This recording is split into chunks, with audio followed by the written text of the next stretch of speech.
Subscribe to my channel and hit the bell icon so you never miss any video from my channel. کو ابتدا میں ایک video clip سنوانا چاہتا ہوں جس میں اہل سنت کے ایک عالم دین فرما رہے ہیں کہ فدق کا مسئلہ مینیجریل ایشو تھا اور حضرت فاطمہ سلام اللہ علیہا کی ناراضگی بشری تقاضا تھی اور ان کی ضد تھی.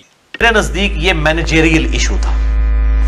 اگر حضرت ابوبکر الصدیق رضی اللہ تعالیٰ عنہ نے اپنے پاس اس کو رکھا اس بنیاد پہ کہ نبی صلی اللہ علیہ وسلم کے بہاف پہ میں اب خلیفہ ہوں, مجھے امت نے چنا ہے, تو آپ صلی اللہ علیہ وآلہ وسلم کی جگہ میں مینجمنٹ کروں گا, باقی اس کے جو معاملات ہیں وہ اہل بیت کو ہی جاتے تھے. ٹھیک ہے, تو یہ ان کا موقف بالکل ٹھیک تھا. اور اگر وہ حضرت فاطمہ کو دے دیتے جیسا کہ بعد میں عمر بن عبدالعزیز نے جو ہے وہ آل فاطمہ کو دے دیا, تب بھی درست ہوتا. تو یہ مینیجریل ایشو تھا اور اس میں سیدہ فاطمہ جو ناراض ہوئیں, اب یہ ناراضگی جو ہے ان کی سیدنا ابوبکر صدیق رضی اللہ تعالیٰ عنہ کے ساتھ ایک بشری تقاضے کے تحت تھی. نعوذ باللہ یہ فٹ کرنا کہ جی وہ صحیح بخاری اور مسلم کی حدیث کہ جی فاطمہ میرے جگر کا ٹکڑا ہے, جس نے اسے تکلیف دی اس نے مجھے تکلیف دی, نعوذ باللہ من ذالک. سیدنا ابوبکر صدیق تو سوچ بھی نہیں سکتے تھے. اب دیکھیں اس کے جواب میں سیدہ فاطمہ نے بخاری مسلم میں آپ حدیثیں اٹھا کے دیکھیں, کہیں نہیں ملتا کہ انہوں نے کہا ہو کہ نہیں یہ تو بات آپ غلط کر رہے ہیں, انکار نہیں کیا, بس صرف وہاں سے ناراض ہو کے چلی گئی. اس زمانے میں مسلمانوں کے پاس جو اموال آتے تھے وہ دو طرح کے ہوتے تھے. ایک وہ اموال جو جنگ اور قتال کے نتیجے میں مسلمانوں کو ملے, ان اموال پر تمام مسلمانوں کا حق ہوتا تھا. پیغمبر اکرم صلی اللہ علیہ وآلہ وسلم ان اموال کو یتیموں پہ خرچ کرتے, مساکین پہ خرچ کرتے, مسافروں پہ خرچ کرتے اور عوام کی فلاح و بہبود پر خرچ کرتے تھے. دوسرے وہ اموال جو بغیر جنگ اور قتال کے اللہ سبحانہ و تعالیٰ نے اپنے رسول صلی اللہ علیہ وآلہ وسلم کو غیر مسلموں سے دلوا دیے. رسول اللہ صلی اللہ علیہ وآلہ وسلم کی ذاتی اور خصوصی ملکیت تھے. وَمَا أَفَاءَ اللَّهُ عَلَى رَسُولِهِ مِنْهُمْ فَمَا أَوْجَفْتُمْ عَلَيْهِ مِنْ خَيْلٍ وَلَا رِكَابٍ, اور ہم نے اپنے رسول کو بغیر جنگ اور قتال کے جو مال دلوا دیا اس میں اے مسلمانوں تمہارا کوئی حصہ نہیں, کیونکہ تم نے اس کے لیے میدان میں نہ گھوڑے دوڑائے نہ اونٹ, اور نہ ہی تم نے اس کے لیے کوئی مشقت اٹھائی ہے. فدق ان اموال میں سے ہے جو بغیر جنگ اور قتال کے اللہ سبحانہ و تعالیٰ نے غیر مسلموں سے اپنے رسول کو دلوایا. بعد فتح خیبر اہل فدق رسول اللہ کے پاس آئے, رسول اللہ سے معاہدہ کیا اور اس معاہدے کے نتیجے میں فدق رسول اللہ صلی اللہ علیہ وآلہ وسلم کو دے دیا. امام فخر الدین رازی نے تفسیر کبیر کی 29ویں جلد میں سورہ مبارکہ حشر کے ذیل میں لکھتے ہیں کہ جب صحابہ اکرام نے رسول اللہ سے یہ کہا کہ ہمیں ان اموال میں بھی حصہ دیا جائے جو بغیر جنگ اور قتال کے اللہ نے آپ کو دلوائے ہیں, تو اللہ سبحانہ و تعالیٰ نے سورہ حشر کی 6 آیت کو نازل کیا تاکہ الفرق بین الامرین, تاکہ دونوں اموال میں فرق واضح ہو جائے کہ خیبر کے اموال اور دوسرے جنگوں میں جو اموال آتے تھے وہ مسلمانوں کی ملکیت ہیں, اور جو بغیر جنگ اور قتال کے اللہ نے اپنے رسول کو دلوایا وہ خاص رسول اللہ کی ذاتی ملکیت ہے, آپ مسلمانوں کا اس میں کوئی حصہ نہیں ہے. اور اگر آپ کے نظریے کے مطابق فدق بیت المال کی ملکیت ہے تو قرآن یہ کہہ رہا ہے کہ ہر وہ مال جو بغیر جنگ اور قتال کے ہم نے اپنے رسول کو دلوایا وہ رسول کی ذاتی ملکیت ہے, اور فدق بغیر جنگ اور قتال کے اللہ نے اپنے رسول کو دلوایا, گویا فدق رسول اللہ کی ذاتی ملکیت ہے, یہ قرآن کہہ رہا ہے. تو اب اگر آپ فدق کو بیت المال کی ملکیت سمجھتے ہیں اور اس بنیاد پر کہتے ہیں کہ خلیفہ اول کو مینجمنٹ کرنے کا اختیار تھا, تو بھائی آپ کا یہ نظریہ تو قرآن سے متصادم ہے, آپ کا نہ تھا. اس کے بعد میں دوسری دلیل آپ کو دوں گا. صحیح بخاری جو مکتب اہل سنت کی حدیث کی قرآن کے بعد سب سے مستند کتاب سمجھی جاتی ہے, صحیح بخاری محمد اسماعیل بخاری, اس کی 2 جلد میں جب حضرت فاطمہ زہرا سلام اللہ علیہا نے خلیفہ اول سے فدق کا مطالبہ کیا تو خلیفہ اول نے کیا کہا, حدیث سنائی پیغمبر کی اور کہا کہ آپ کے بابا یہ کہہ کر گئے ہیں کہ ہماری کوئی وراثت نہیں ہوتی، لا نورث ما ترکنا صدقہ، اور جو کچھ مال ہمارا ہوتا ہے وہ صدقہ ہو جاتا ہے۔ یعنی خلیفہ اول کا یہ جملہ خود دلیل ہے کہ خلیفہ اول نے تسلیم کیا کہ فدق رسول اللہ کی ذاتی ملکیت ہے۔ جبھی تو انہوں نے یہ کہا کہ پیغمبر یہ کہہ کر گئے ہیں کہ جو کچھ ہمارا مال ہے اس کی وراثت نہیں جاتی اور وہ صدقہ ہو جاتا ہے۔ یعنی انہوں نے انکار نہیں کیا اس بات سے کہ فدق رسول اللہ کی ذاتی ملکیت تھی، یہ جملہ ان کا خود دلیل ہے کہ انہوں نے تسلیم کر لیا کہ فدق رسول اللہ کی ذاتی ملکیت ہے، جبھی تو انہوں نے وراثت کی حدیث آگے سنائی۔ اس کے بعد میں تیسروں کا قول موجود ہے کہ خلیفہ دوم نے سورہ مبارک حشر کی 6 آیت مبارکہ کو تلاوت کیا اور کہا فَكَانَتْ هَٰذِهِ خَالِصَةً لِرَسُولِ اللَّهِ، کہ اس آیت میں جن اموال کا ذکر ہو رہا ہے جو بغیر جنگ اور قتال کے رسول اللہ کو اللہ نے دلوائے، وہ رسول کی ذاتی ملکیت ہیں۔ اور اس کے بعد کہتے ہیں يَنْفِقُ عَلَىٰ أَهْلِهِ نَفَقًا، اور رسول اللہ اپنی اولاد پر ان اموال کو خرچ کرتے تھے۔ اب میں آپ سے سوال کرتا ہوں کہ آپ کے نظریے کے مطابق فدق بیت المال کی ملکیت تھا، جبھی تو یہ استدلال آپ لا رہے ہیں کہ خلیفہ اول کو اختیار تھا کہ وہ رسول کے بیہاف پر اس کی مینجمنٹ چلاتے، کیونکہ کسی کی ذاتی ملکیت کو مینج کرنا تو حاکم وقت کا اختیار نہیں ہو سکتا۔ یہ کیسے ممکن ہو سکتا ہے کہ کسی شخص کی کوئی فیکٹری ہو، وہ اس کا مالک ہو، اور اس مالک کے مرنے کے بعد اس کی اولاد سے حاکم وقت یہ کہے کہ صاحب مالک تو آپ ہیں لیکن اس کی مینجمنٹ حکومت چلائے گی؟ کیا دنیا کی کسی عدالت میں یہ بات قابل قبول ہوگی؟ تھوڑی سی بھی عقل اور شعور رکھنے والا انسان اس بات کو قبول کرے گا؟ تو یہ بات تو طے ہے کہ یہ ماننا کہ خلیفہ وقت اس کی مینجمنٹ کا حق حاصل تھا، یہ دلیل ہے کہ آپ بیت المال کی ملکیت سمجھتے ہیں فدق کو۔ اور جب آپ بیت المال کی ملکیت سمجھتے ہیں تو اب آپ مجھے یہ بتائیے کہ کیا رسول اللہ صلی اللہ علیہ وآلہ وسلم اپنی زندگی میں اپنی اولاد پر بیت المال کو خرچ کرتے تھے؟ رسول اللہ اپنی زندگی پر اپنی اولاد پہ سرکاری اموال کو خرچ کرتے تھے؟ نعوذ باللہ من ذالک۔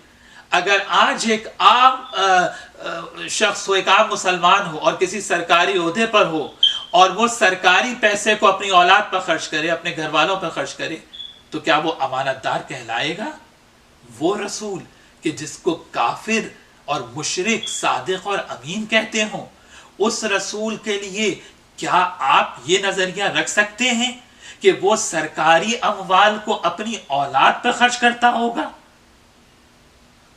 آپ اس بات پر غور کریں کہ آپ کا یہ نظریہ ایک طرف تو خلاف قرآن ہے اور دوسری طرف رسول اللہ صلی اللہ علیہ وآلہ وسلم کی امانت داری پر حرف آ رہا ہے۔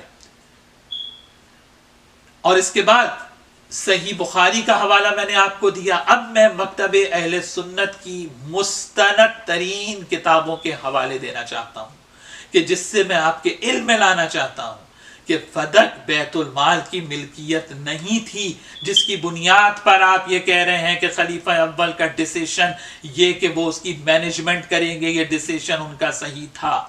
فدق رسول اللہ کی ذاتی ملکیت ہے اور کسی کی ذاتی ملکیت کی مینجمنٹ کرنے کا اختیار حاکم وقت کو حاصل نہیں ہے۔ پہلا حوالہ میں آپ کو دینا چاہتا ہوں تاریخ طبری، ابن جریر طبری، جن کا سن وفات 310 ہجری ہے۔ انہوں نے اپنی کتاب کی 3 جلد کے صفحہ 15 کے اوپر لکھا فَكَانَتْ خَيْبَرْ فَيًّا لِلْمُسْلِمِينَ وَكَانَتْ فَدَقْ خَالِصَةً لِرَسُولِ اللَّهِ۔ خیبر کے اموال عام مسلمانوں میں بٹے لیکن فدق رسول اللہ کی ذاتی ملکیت تھا، عام مسلمانوں کا یا بیت المال کا اس میں کوئی حصہ نہیں تھا۔ اس کے بعد دوسرا حوالہ عثمان ذہبی، یہ بھی آپ کی مکتب اہل سنت کی مستند کتاب ہے، تاریخ اسلام پہلی جلد اور پہلی ہی جلد کے انہوں نے صفحہ 283 کے اوپر لکھتے ہیں وَكَانَتْ فَدَقْ خَالِصَةً لِرَسُولِ اللَّهِ۔